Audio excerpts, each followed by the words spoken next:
Today I'm reading from Meditations of Marcus Aurelius. From my adopted father, gentleness and immovable adherence to decisions made after full consideration. No vain taste for so-called honors, stamina and perseverance. A ready ear for anyone with any proposal for the common good, to reward impartiality, giving everyone their due experience of where to tighten, where to relax, put a stop to a common courtesy, excusing his court from constant attendance at dinner with him and the obligations to accompany him out of town. And those kept away by some other commitment always found him no different towards them, focused and persistent in deliberations and counsel, never satisfied with first impressions, and leaving a question prematurely, a concern to keep his friends with no extremes of suffrage or favoritism. His own master in all things and serene within it, foresight for the longer issues and unfussy control of the least detail.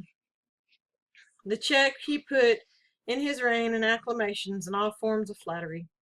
His constant watch of the needs of others and his empire, his stewardship of resources and his tolerance of gods, nor with men or populism, or opulence, courting of the mob, but of sober steadfast in all things, and nowhere any vulgar or newfangled taste. In those things in which conclude to the comfort of life, and here fortune gave him plenty, to enjoy them without pride or apology either, so no routine acceptance of their presence or regret in their absence.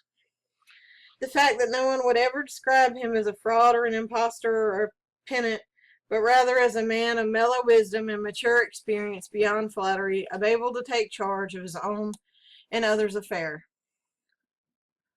Further, his high regard for genuine philosophers. For the other sort he had no hard words, but easily saw through them. Sociability, too, and a sense of humor, not taken into excess.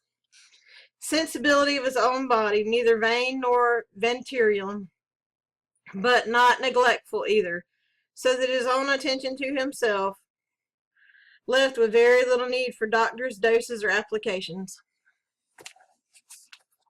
Most importantly, his readiness to defer ungrudgingly to those with some special ability.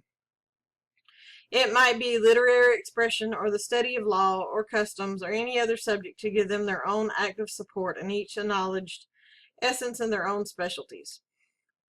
Acting always in accordance with tradition, yet not making the preservation of tradition overt aim, further not liking the change and chance, but settled habit, in the same places and the same practices, to presume insanity after attacks after a migraine, fresh again and vigorous for his usual work, not to keep many matters secret to himself, only a few and exceptional cases, those solely of the state concern, senses of moderation in which things were a provision of show, contracting of public works, doles and distributions, the acts of many with an eye of precisely what needs to be done, not the glory of its doing.